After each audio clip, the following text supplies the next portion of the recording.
Mr. Evans.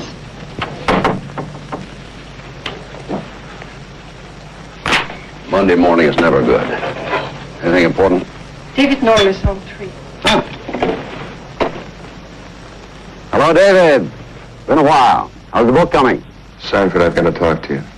I know. You want to tell me that it's only half written. We're going to have to delay our... Half written, hell, I don't have a word on paper. It's been almost a year. I know how long it's been, Sanford. But I can't write it. I'm afraid to write it. Not making sense. We gave you a sizable advance to write a book debunking the supernatural, which was your idea, not ours. Now you tell me, a year later, you haven't even started it. I'm into the book. Deep into it. But, it's on tapes. A series of tapes. When you hear them, you'll understand. What will I understand? How far I've gone. How dangerous this whole thing is. Sanford, I have to talk to you. David, you sound very strange. You all right? David, are you all right? Yeah. Okay. Okay, well, what about the carnelian room for lunch tomorrow? It's no good. I have to see you now. Monday, Dave, you know what Mondays are like. Why not tomorrow? Tomorrow might be too late.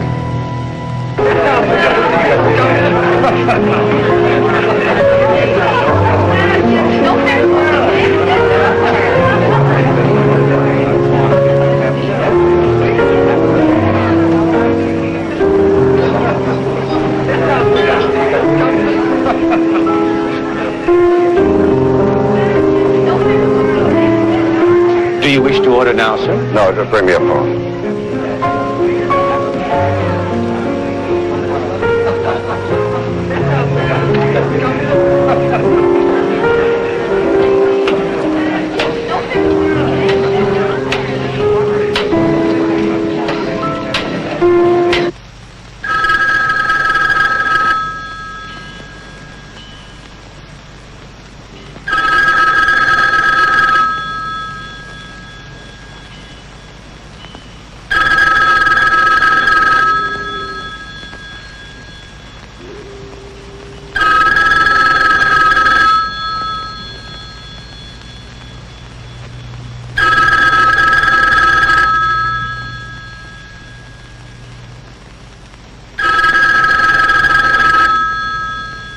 That was a week ago.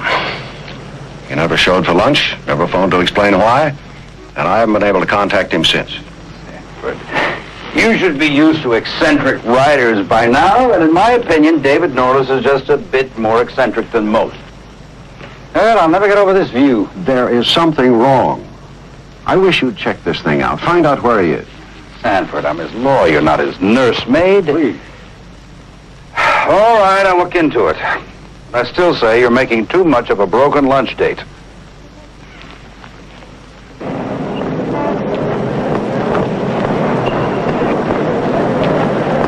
Sanford! Oh, good. I was hoping I'd see you. Yeah, glad I ran into you. Have you got time to catch the cable with me? Where are you going? I'm going up to the club. All right, fine. We'll have a drink. Good, yeah. I'm terribly worried. I tried to phone you earlier. Well, I was in a publisher's meeting. Tied up the whole bloody afternoon.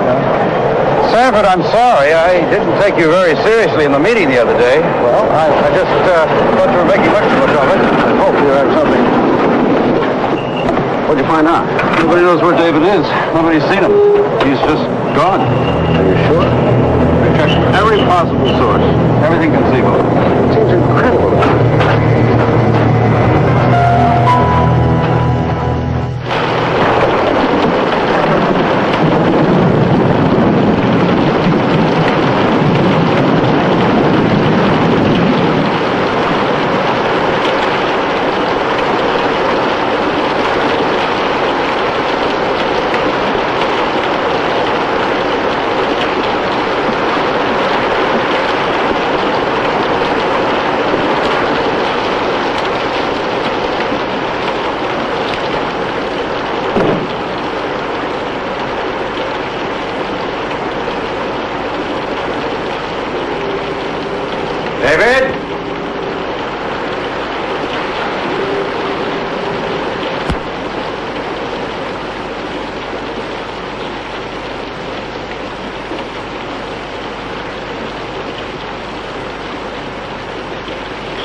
Notes for introduction.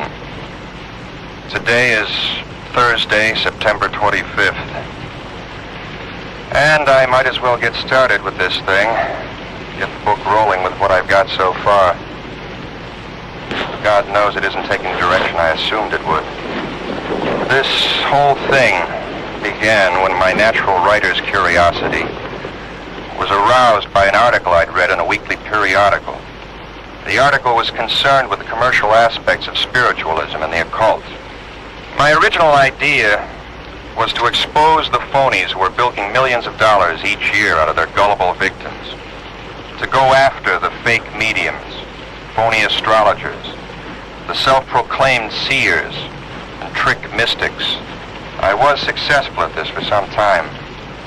The floating face, which was a dummy's head on a wire, the ghost of a woman's son, who turned out to be the medium's own kid in a weird getup, the fortune teller whose life images in a crystal ball were supplied by a hidden film projector. But then I got into this business with Ellen Court. I'd better try to get this down exactly the way it happened.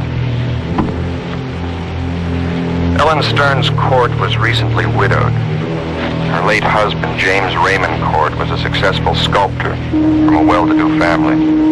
He worked from a studio on the grounds of his estate in Carmel. When he married, he brought Ellen there to live.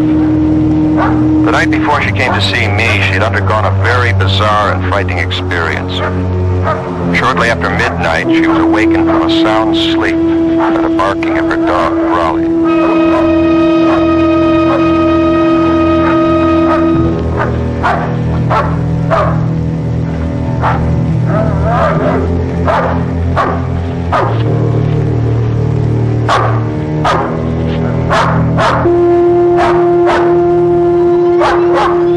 What is it, Raleigh? What's the matter, boy? Somebody out there?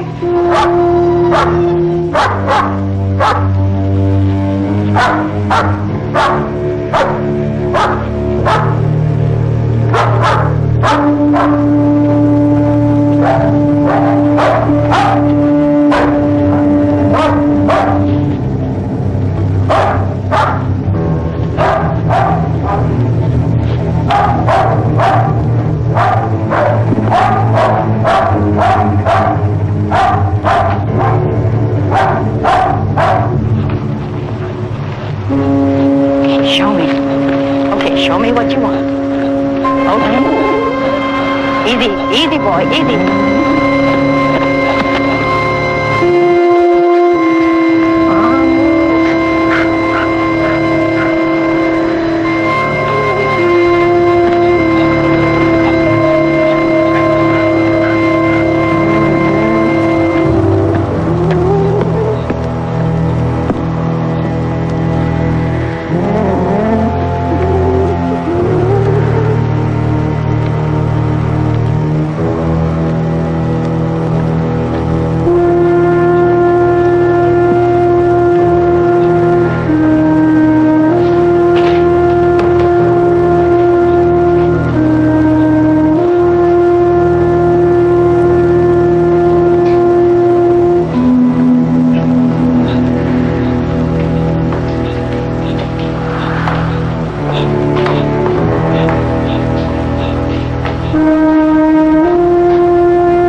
Following night, Mrs. Court came to see me.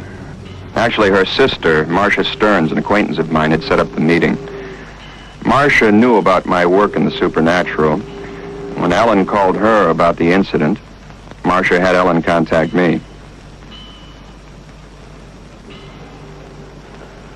And the police found only the body of my dog, Raleigh. His neck snapped, ribs broken. They analyzed the bloodstains on the floor, and they were his. All his. Are you sure you hit the man when you fired the shotgun? I'm telling you, I hit him. Now think about it. You were upset. You saw your dog killed. You could have missed. I've handled guns before. He was right in front of me in my direct line of fire. The charges hit him, smashed him backward, and that's when I ran. But when the police arrived, there wasn't a trace of him. No, he was gone. And when I told them who it was, they wouldn't believe me. Now that's why I've come to you. Well, Mrs. Court, why wouldn't the police believe you? Because the man I shot was already dead. It was Jim. My dead husband, James Court.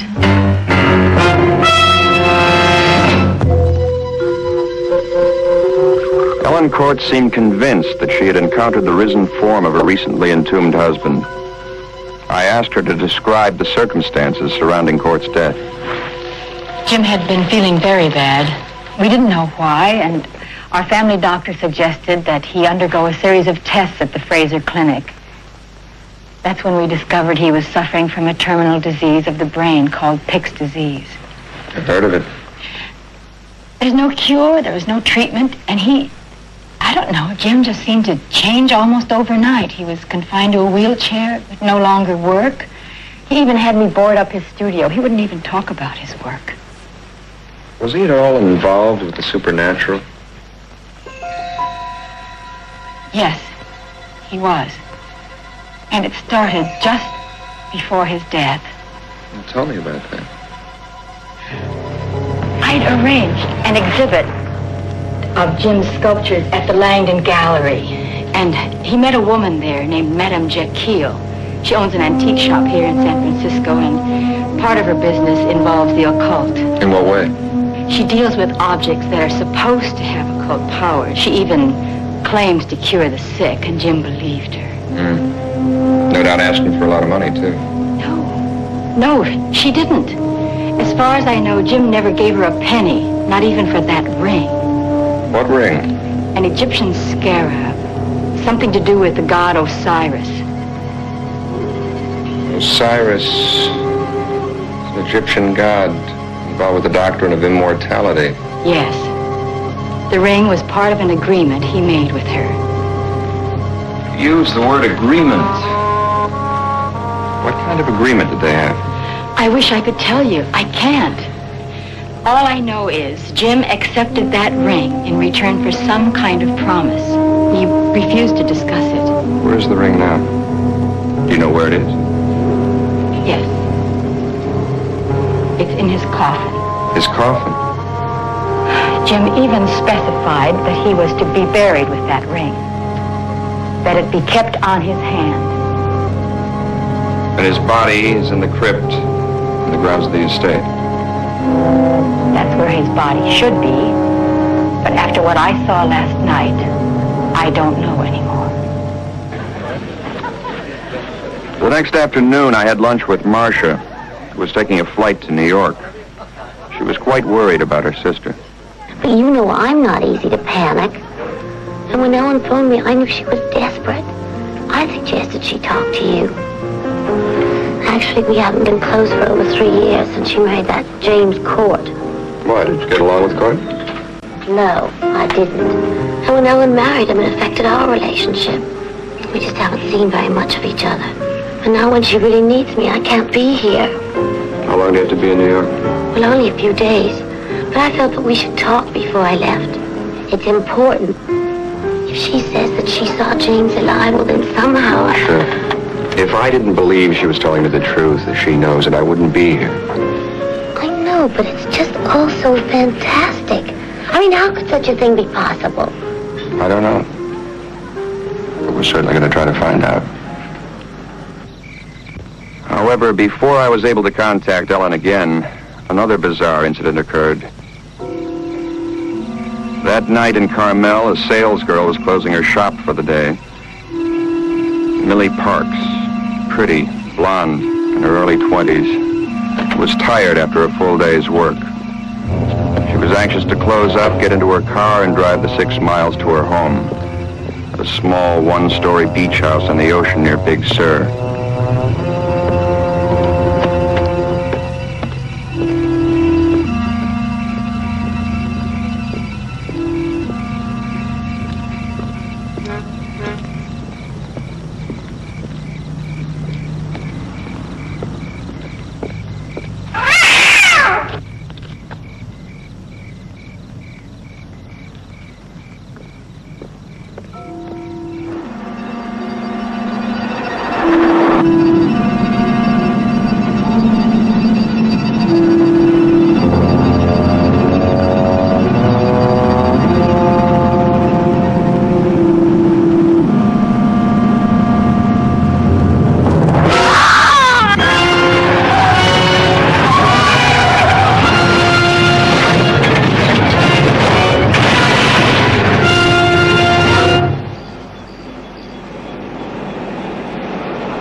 I never would have seen it. I was so tired I was almost asleep at the wheel. If that other rig hadn't come along in the opposite direction and given me a blast, I might never have seen it.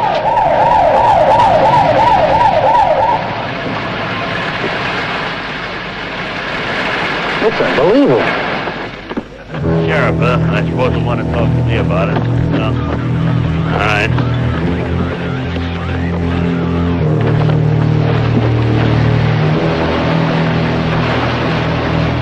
Get a blanket over that fast. Hey, come here. I want to talk to you over here. Gene, Mike, get these spectators out here. Is that where you found her? Yeah, but I ain't seen nobody ever look like that after no car crash, Sheriff. She was like Never mind what she was. You just keep shut on that part of it. Anybody ask you, you just found her dead in the car. Sheriff, nobody looked like that I ever. got through telling you, I don't want any more talk about this at all. Now, is that clear? Yeah, it's clear. But let me ask you something. How am I going to forget the color of that face? Help him get on his way, will you, Ty? Dolly.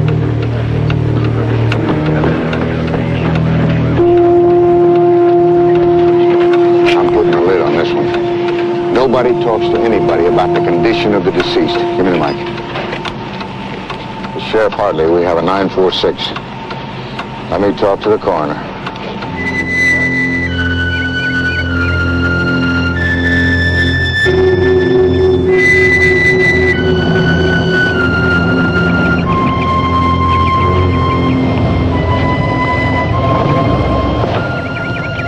You know where I am if you need me.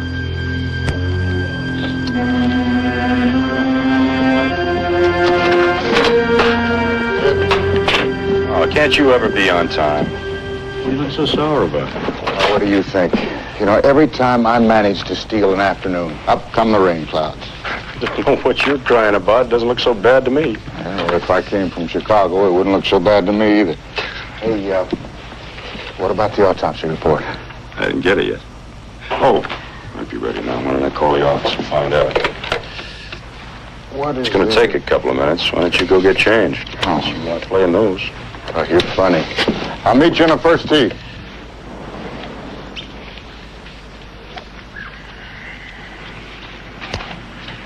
What'd you get, Sid? Extraordinary case. I've never heard of anything like this in my life. Even when I was a lab assistant in Chicago, we never had a mind case Chicago. like this. What about this girl? The cause of death was strangulation. But from the depth of the indentation marks in her neck, it seems that the murderer must have possessed exceptional strength. Hey, now, I know she was strangled. What I want to find out is what else was done to her. All right, that's the extraordinary part. The sallow skin cast and the collapsed sac-like appearance of the body was a direct result of a total evacuation of all the main arteries. Oh, Sid, Oh, all right, I'll make it simple for you. The girl's body was totally drained of blood.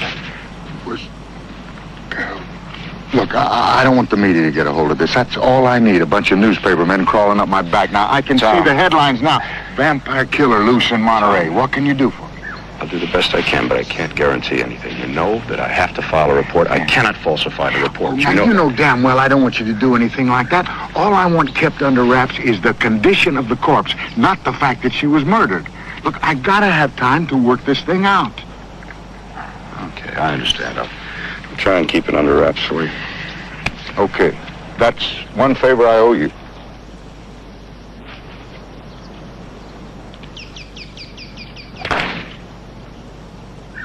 From the looks of that one, I'm going to have to take 2 shots aside for Sid, now you know the only people that give shots are doctors. Tee it up.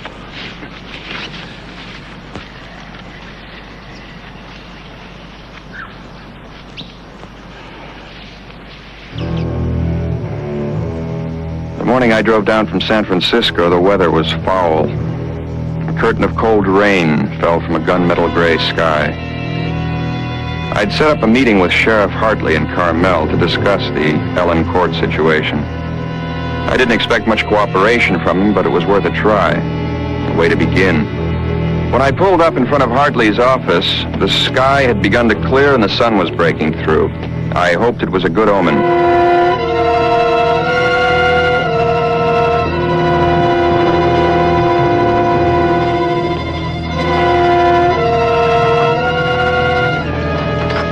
Mr. Norliss, at the risk of seeming inhospitable, I just don't understand why any of this would interest a man who spends his time,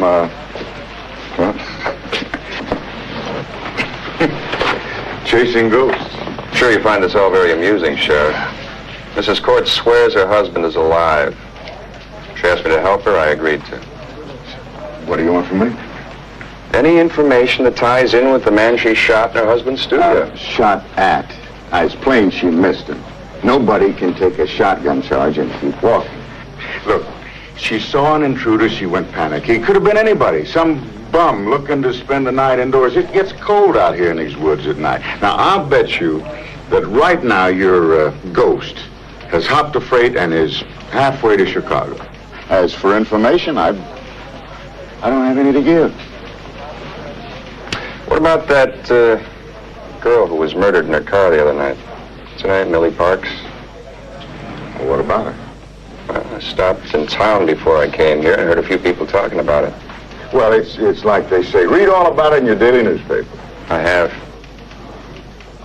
Somebody hid in the car, strangled her, the car hit a tree. Now, that's all there is to it. Mm-hmm. Are you sure that's all there is to it? Mr. Norliss, now, are you saying there's some connection between that dead girl and Mrs. Court's ghost? I'm not saying anything. I'm just asking questions. That's what I get paid for. And I'll handle it if it's all right with you, Mr. Norliss. Sure, Sheriff. It's all right with me. It just seems that there are a lot of nervous people in town. I think they saw a lot more than they're willing to talk about. Like I said, that's police business. Okay. Thanks for the information.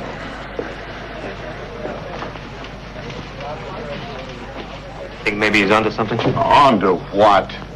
Now, there's a very simple explanation to this whole thing. All we've got to do is find it. Well, I hope so, Tom. I sure hope so. Oh.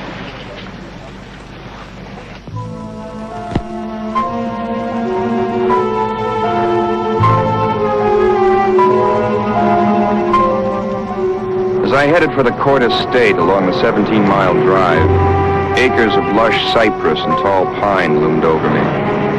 The ocean below bellowed and roared, smashing into the coastline, spilling white foam along the sand. There's no doubt this rugged peninsula country could give the French Riviera tough competition. But on this afternoon, my mind really wasn't on the scenery.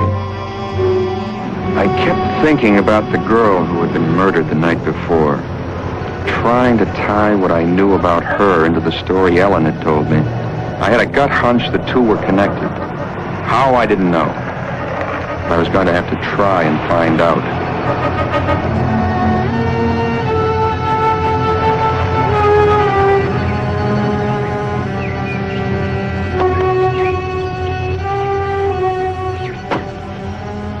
Hello, Mrs. Court. I really do appreciate your coming.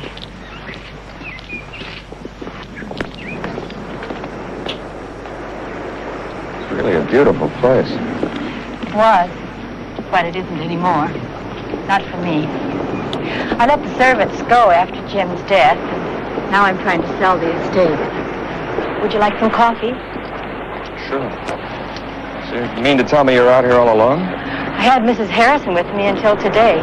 She'd been with the family for years, so I kept her on to look after the place, but that girl's murder frightened her. She turned in her notice this morning. Said she wouldn't stay this far out of town after dark. Well, she makes sense. I think it'd be a good idea if you went back into town with me tonight and stayed at the inn. Yeah, I guess maybe you're right. I didn't sleep a wink last night. Every time the house creaked, my skin crawled. Kept imagining I heard noises from the woods. Think we could take a look at your husband's studio? Sure, I'll get the keys.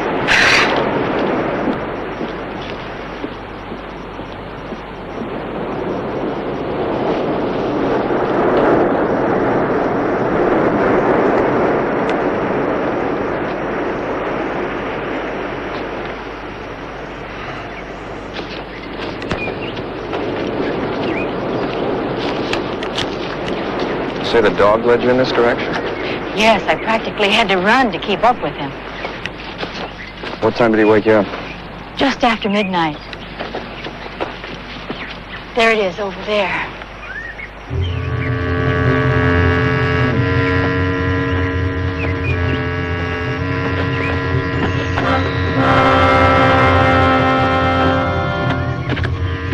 Jim loved this place. It used to be a barn before he converted it into a studio. What the people in town tell me, your husband was something of a recluse. Oh, I suppose that's true, but he liked being alone. After we were married, I had a studio set up in the main house, but he never used it. He'd always come out here to work. Called it his personal hideaway.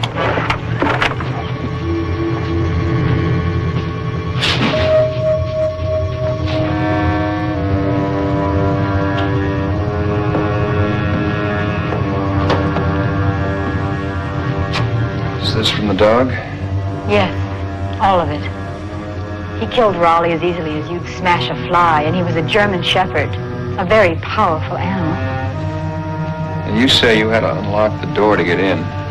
That's right. The question is, how did he get inside? Is this the corner he came from? Yes.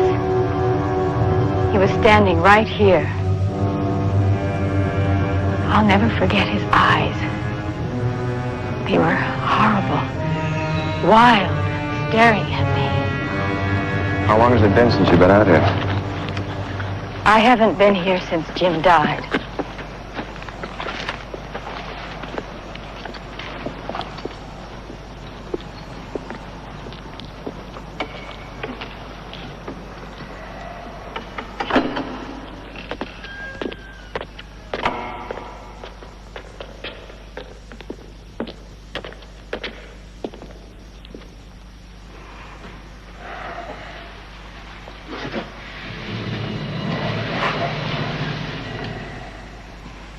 Now you don't believe me, do you?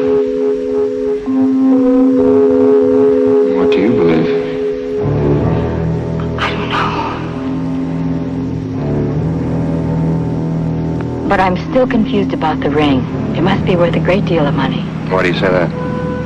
Because Charles Langdon phoned me yesterday regarding the purchase of all the studio sculptures. When he mentioned the ring, I told him it wasn't for sale. Well, what did he say?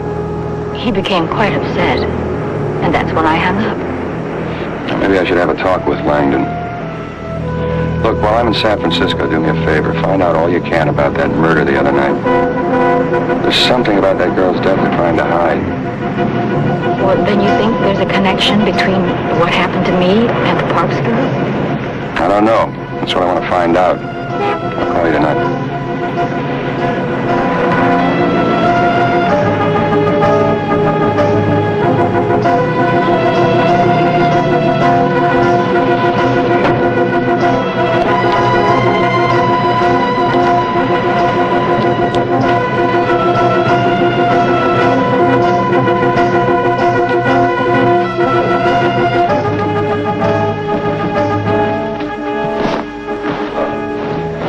Be of some assistance? Yes, you might.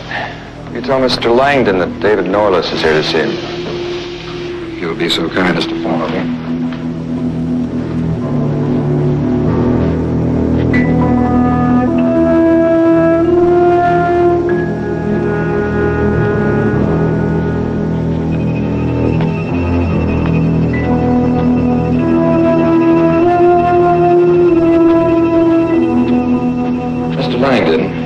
Mr. Norliss to see you. May I help you? David Norliss. Oh, I know you. I enjoyed one of your books very much. Really? Which one? I have a terrible memory for titles. It dealt with undersea life, and I believe it was off the coast of Yugoslavia. The Man Below. Yes. I'm glad you liked it. I did. You're the only one who read it. Come. May I show you something here? No, thank you. I would like to ask you some questions. Regarding your association with James Raymond Court. Oh? You see, I'm looking into his death. Looking into? In what capacity? As a private investigator working for Mrs. Court. Well, I'd be glad to help Ellen, but it seems a little bit on the bizarre side. There was nothing of a mysterious nature about James' death. Well, then you won't mind answering a few questions, will you? Fire ahead. How well did you know him? Well, we were closely associated. You see, our gallery is the main outlet for James' work here in San Francisco for the past several years. I've placed a great number of his works with collectors, and I've arranged for a few special commissions, things of that sort. Mm-hmm. Well, how much do you know about the occult, Mr. Langdon? Very little, actually. Doesn't interest me at all. That's interesting, because Mrs. Court was saying... Could we talk upstairs? Sure. Please.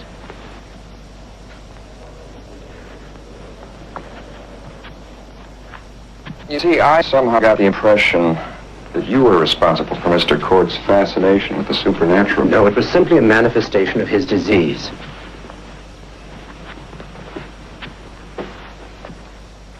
You do know Madame Jaquille, don't you? In a business sense, I frequently send people to her shop. She has excellent taste. Picks up some really splendid items from time to time. See, I was told that he met her here in your gallery. Yes. We had James' last exhibition. I introduced him, as a matter of fact, and frankly, I wish I hadn't. His obsession with the supernatural began with Madame Jaquille. What about that ring he got from her? You know anything about that? Apparently it's from Egypt. Very ancient. Known to collectors of antique jewelry as the Osiris scarab. Valuable.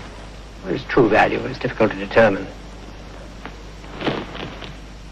The beetle, as you know, is a symbol of immortality. There are rumors that the Osiris scarab is a life ring, capable of granting restorative powers to its wearer. You believe that? Hardly. Myth and nonsense. Why do you want the ring so badly? Apparently Ellen told you of my interest. Obviously. I deal in antique art and objects, Mr. Norliss. This ring is such an object. It has a fascination for those of us who are connoisseurs. So certainly I should like to own the Osiris scarab. Well, Mrs. Court told me that you demanded to know why the ring wasn't for sale. Well, naturally I was disappointed, and I vented my disappointment over the telephone. It was purely an emotion of the moment.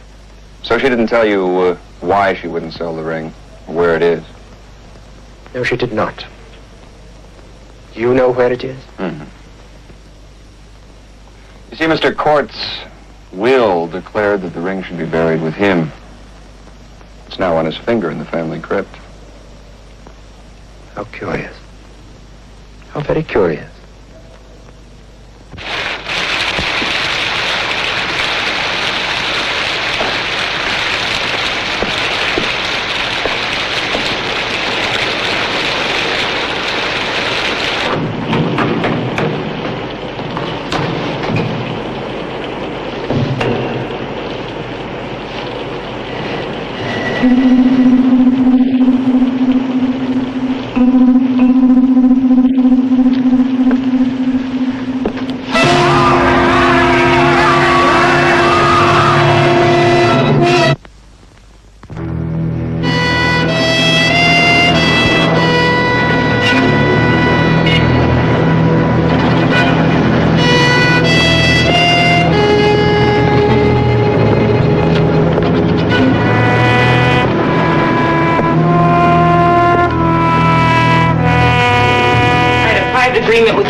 Now, it's no business of yours or anybody else's. I keep private business private. Madame Jaquille, Mrs. Court thinks her husband is alive. As a matter of fact, she thinks she saw him. In the studio? Well, now, isn't that interesting? How did you know where she saw him? Jim always loved being in the studio.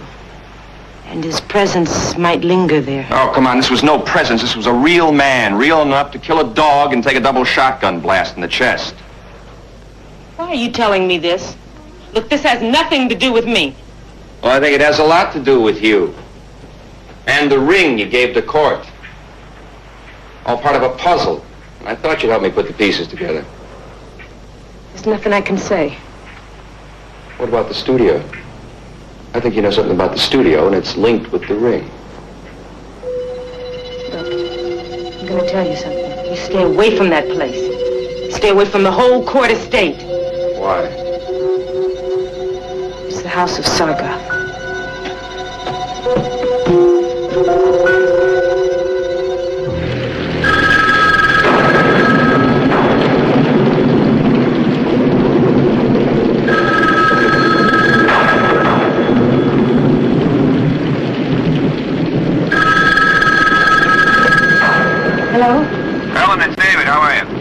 okay, but it sure is raining here. Listen, I think I'm onto something. I saw Madame Jaquille. She wasn't too talkative, but she did make a slip in reference to James' studio. I think this whole thing ties into the studio. I'm going to be down there in about an hour. I'll pick you up at 11:30. Well, where are we going? Back to the studio. Now, you're familiar with it. I'm not. I wouldn't know what to look for, but I'm convinced something's there. Will you go with me? I'll be ready. Okay.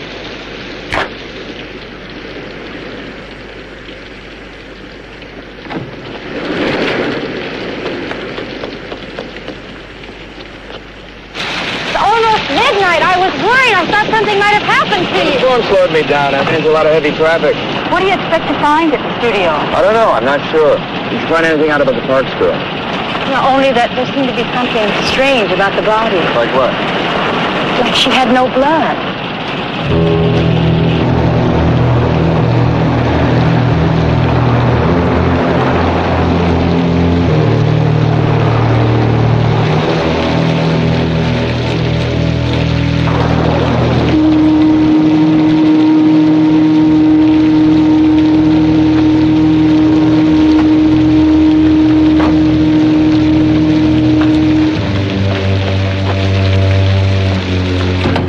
Here. I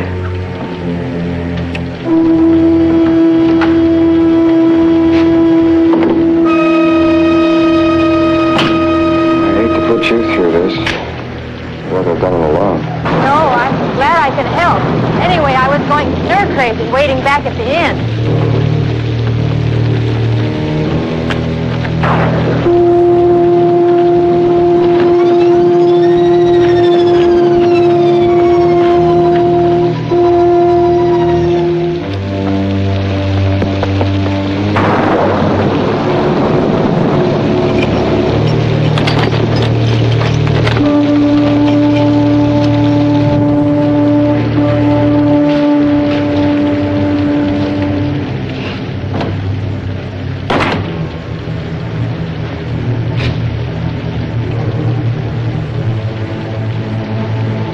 I wish I knew what to look for. Anything odd or abnormal?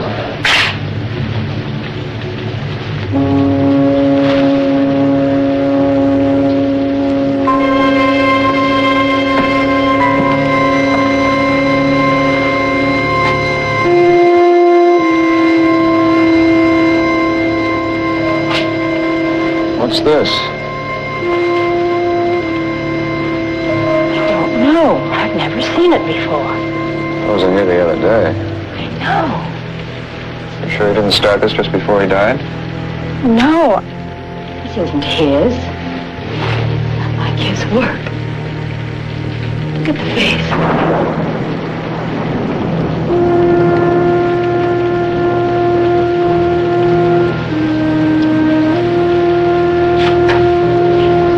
This clay. What about it? It's still damp. Someone's still working on this thing. But that's impossible. How could that be?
Miss Court, Mr. Norliss, you know it's 2 o'clock in the morning. You've been drinking. Look, I'm not going to argue with you. I saw Cord. He was as close to me as you are. Another one of your ghosts? A ghost doesn't rip off a car door. Take a look out the window.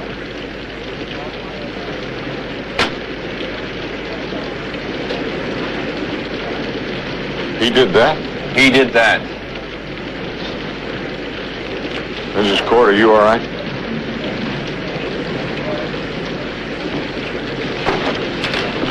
All right, let's go. Get him out in the back there, would you? All right, listen, check this over here. We're still trying to find a body. He says he hit one and we can't find it. Hold on, get it over. It seems to me that you must have just grazed him with a fence. I'm telling you, I hit him head on. Hey, Frank, Tim, search the main house. The rest of you, check the studio and all the grounds. You come with me. Where? I'm going to see if Mr. Cord is at home to friends. Come on with us. Let's go.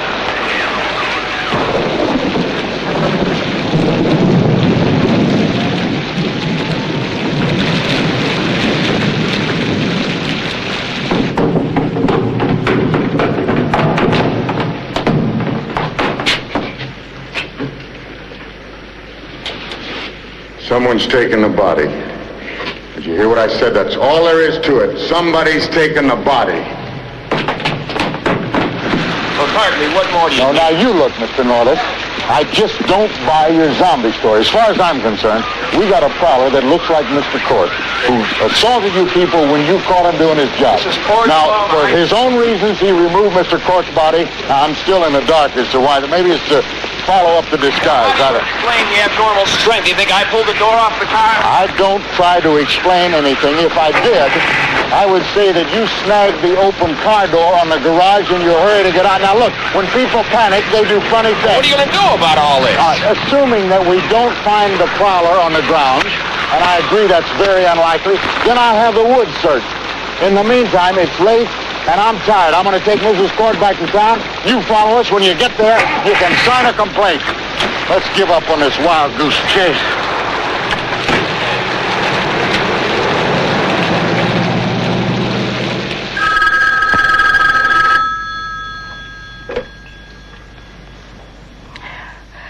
Who is this? It's David. You all right? Oh, I suppose so. They gave me a sedative. What time is it? It's afternoon. 2 o'clock. Where are you? I'm at home. I'm trying to reach Charles Langdon. Has he called you? No. No one's called. And that sheriff still won't believe me. Thinks we're both crazy. Did you show him the sculpture we found? No. I don't want anyone touching that thing until I can determine what it is, what it means. I'm having the clay analyzed right now. Sheriff Hartley wants me to make a full statement at his office this afternoon. What should I tell him? Tell him the truth. Just leave out the sculpture. David, I'm still very frightened. He's out there, alive, and you and I know he's out there. Why won't the sheriff believe us? I mean, what's it going to take to make him believe us?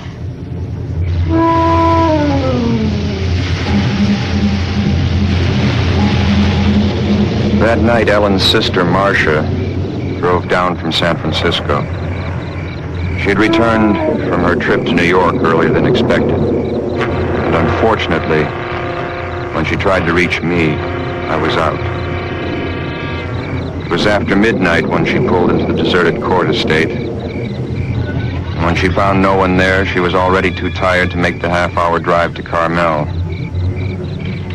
And since another storm was building, Marcia decided to seek closer lodgings. By the time she had arrived at the Orange Grove Motel, a small off-the-road scattering of faded cabins, the storm had broken, and the rain had begun to fall.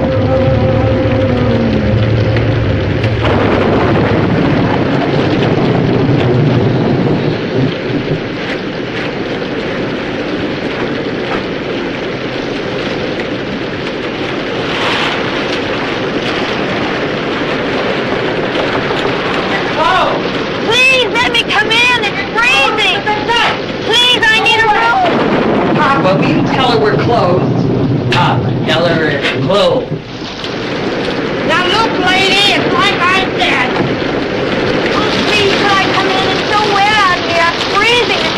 Come on in. It's awfully late, but I could give you cabin number 9. It's our best one. New springs and mattress in there. Just a shower, no tub bath. Is that all right? Yeah, that's fine, really. I said we're closed. Can't turn the girl away, Mama. No harm in giving her 9. Well, give her the key and hurry up about it and come to bed, Papa. Now. She gets a little grouchy after midnight. I can handle her, though. Well, I hope so. I don't want to cause you any trouble. Oh, no trouble at all. Now, let's see. That will be $10. Thank you. Oh, thank you.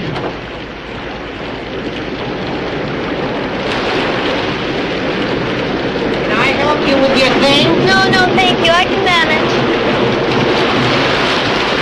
Pleasant dreams.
In here. No, I didn't get a good look at him. He just came wailing out, and he knocked me sideways, and he carried her off into the woods there. I knew when she said Simmons was no good. All right, now tell me what you did see. Was he tall? Was he short? Was he thin? Was he fat? What do you remember? Tall and all wild in the eyes, and he wore dark clothes. All right, now listen to me, Mr. Dobkins, Mrs. Dobkins, and listen very good. I'm going to take you downtown so that you can see some mugshots. Now, in the meantime, if word of what happened here gets around, this whole town's going to go into a panic. I don't want the newspapers to find out about it until I have a chance to find the girl. That means that you don't see anybody, you don't talk to anybody about what happened here. Do you understand that? Oh, I won't say a word. You understand that? Oh, I do. I certainly do. Sheriff, there's just one thing I'd like to know. Yeah? What do I do if he comes back? Helen, I just wanted to call to tell you I'll be late getting back there tonight. Is your sister there? Marcia? No, I thought she was still in New York. No, she tried to call me, got my service, and left a message. Said she was driving down late last night. I haven't seen her. Well, maybe she changed her mind. Thank you. If she calls again, I'll tell her where you are.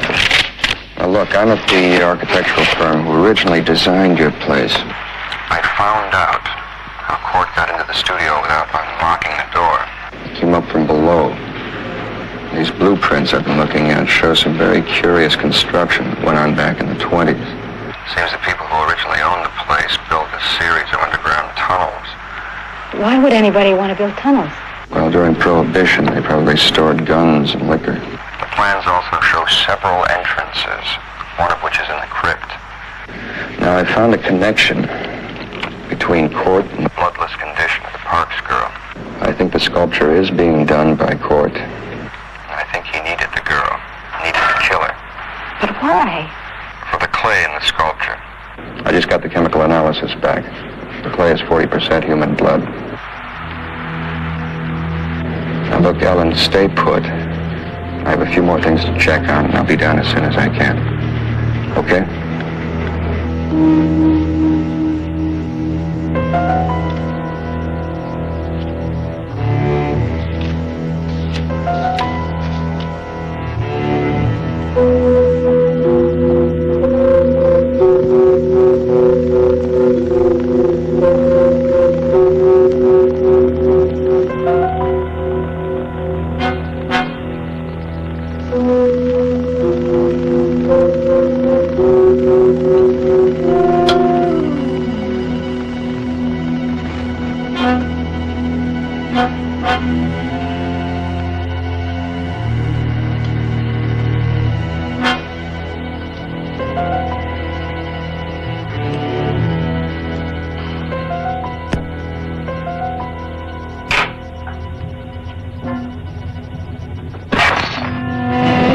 I've got to talk to you.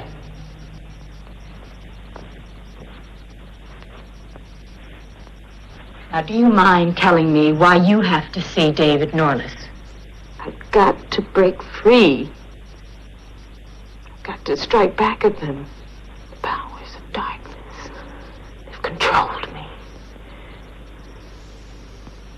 Twisted me. And I've done their bidding. And listen, when I met your husband, the thing he most wanted in this world was that his crippled body be healed. So, I told him about the Osiris scarab. I tried to convince him about its power over death, of a life beyond death, but that only by the use of his talent could it be purchased. So we made a pact. After death, the ring would allow him the power to rise from his coffin to work on a figure of Sargon. Once the sculpture's finished, it'll have a physical form in which to enter our world. And in return for bestowing life to Sargon, Jim Court will be granted immortality. But we can stop him. That's why I came here. His powers take effect after sundown. If we can reach him by sunset, we can remove the ring from his finger.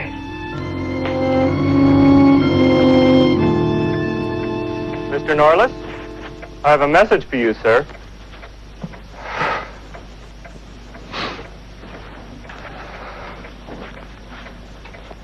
Thank you.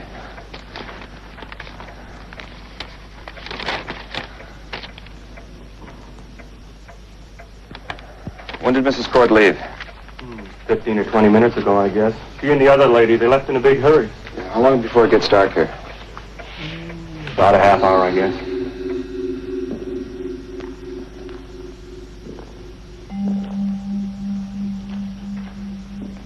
The entrance has got to be here someplace.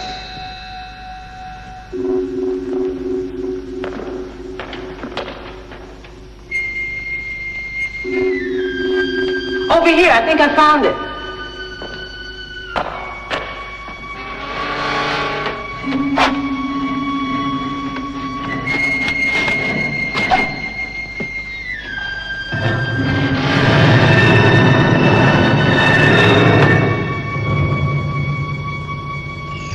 I'll go first.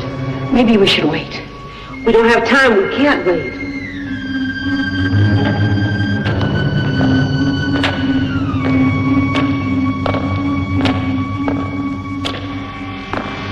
This way.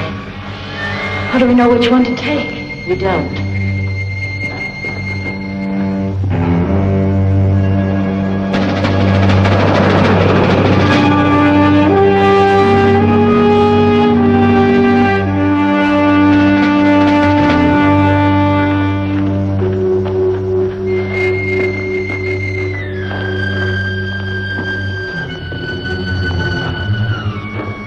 You take that tunnel and I'll take this one. What if I find his body? Then you remove the ring. Let's go.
Why he let me go, I don't understand. It's no use. Nothing's any use. Can you get it open?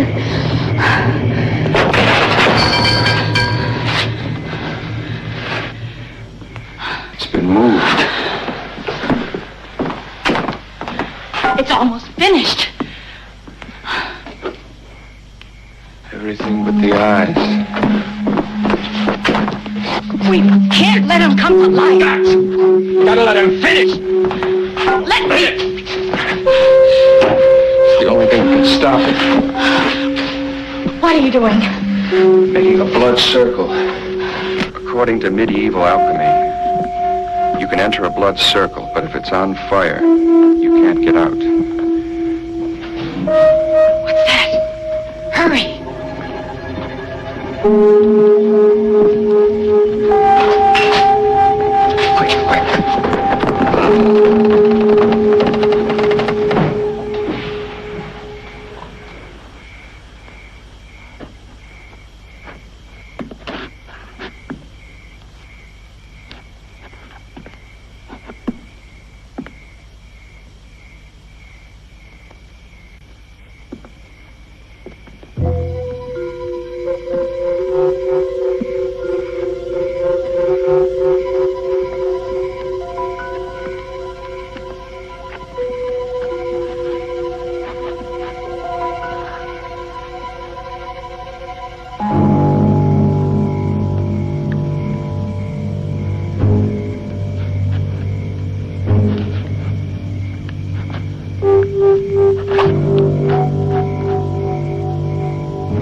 all, the sheriff hardly, but he couldn't accept it. The next morning, they found the bones of a man in the ashes, the remains of James Raymond Court.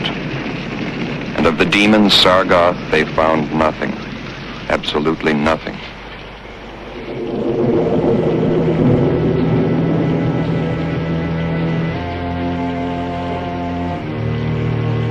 Sargoth.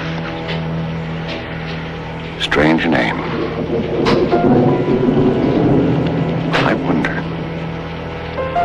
I wonder if he was truly destroyed.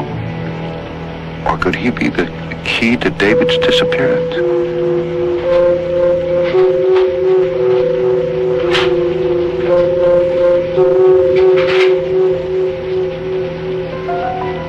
Well, maybe this will tell me.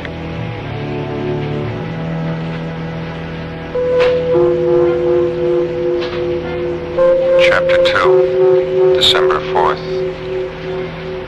It was a rainy afternoon when I received the letter.